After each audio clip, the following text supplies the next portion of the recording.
Our guest is David Burrows from Barometer. We're talking about North American large caps, and we're off to Fredericton now for Chris. Good afternoon, Chris. Good afternoon, gentlemen. I hold Bank of America showing a small profit.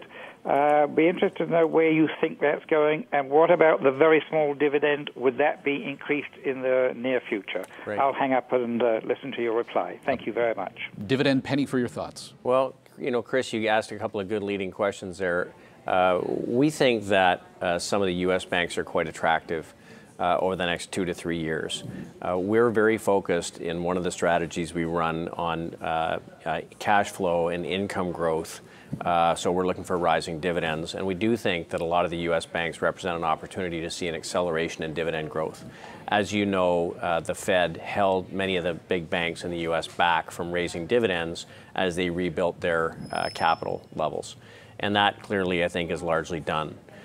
So we think that Wells Fargo and we think that Bank of America are both very attractive for that reason, and that you'll probably see very good dividend growth going forward.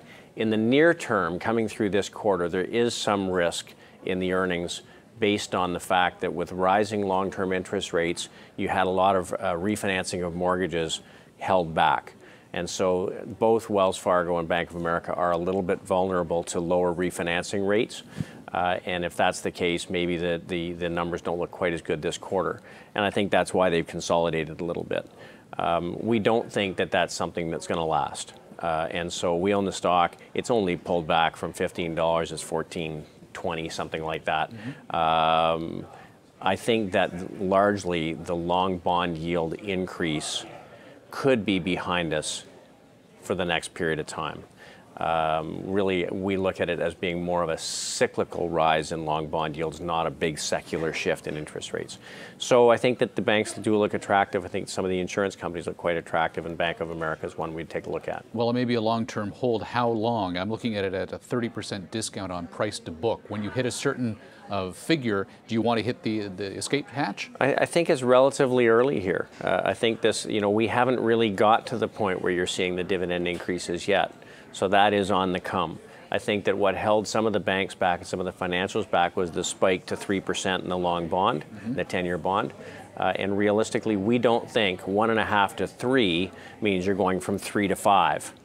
And if you think that rates could moderate here, these financials, I think, look quite attractive.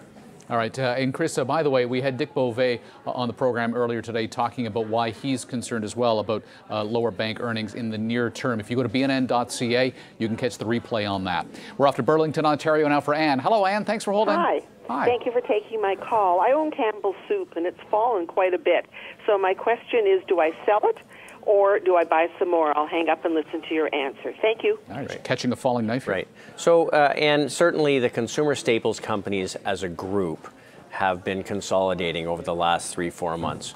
And I don't so much think that it's because there are big problems, although some of the big retailers like Walmart are squeezing the big staples companies on their margins. They're pushing back on prices. What I do think you're seeing is that there are investors rotating some of the exposure in their portfolios to slightly more economically sensitive companies.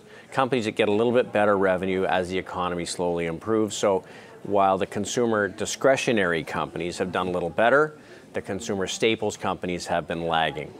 So we'll see. I think that this consolidation that's taken place may be the extent of it. Relative to some of the more economically sensitive groups, it may not be quite as exciting. The reason you buy these companies is not for excitement. You're buying Campbell's Soup for safety. You're buying it for dividend. You're buying this for a completely different reason. Not for its 15 minutes of fame. No. And so, look, I think that probably the correction is largely done in these consumer staples companies.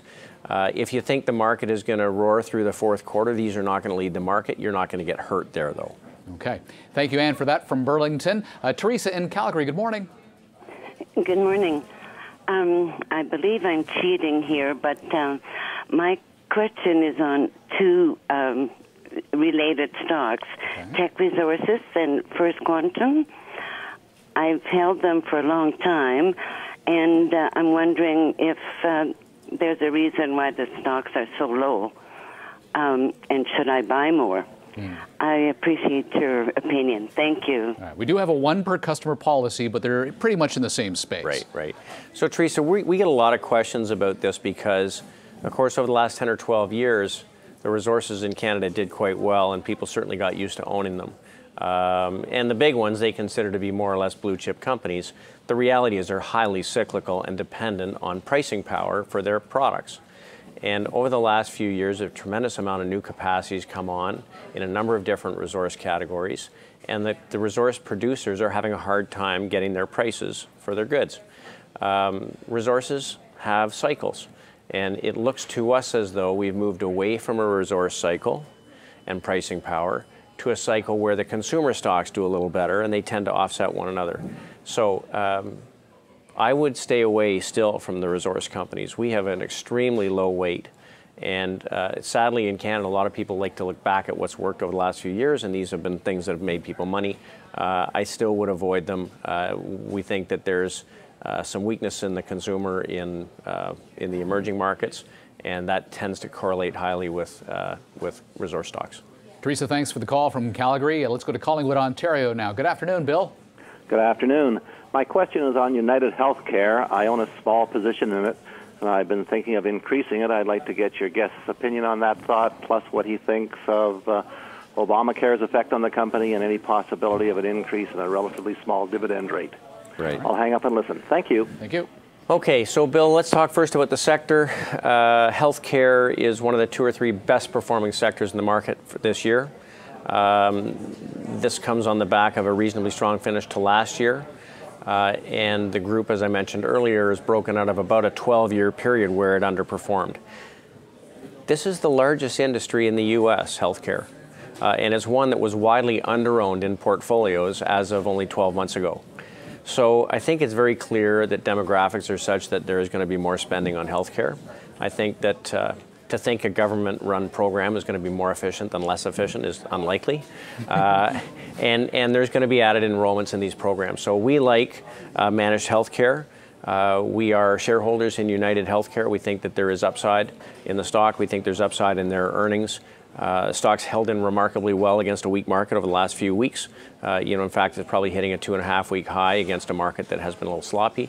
So I'd buy the stock. I think you can see dividend increases as we go along, and very good risk reward in this sector. I'm looking at the history of dividend increases. It looks like every year since 2010, they've been boosting the dividend. It's currently 28 cents, and they've got another quarter to go on that. Yeah, I think it's highly likely to continue to see dividend increases in this space. Thanks, Bill, for joining us from Collingwood. We're taking another break. Our guest is David Burrows. He is the president and chief investment strategist at Barometer Capital Management. We're talking today about North American large caps. We've just got a line freed up at 1-855-326-6266. When we come back, we'll talk about the past picks.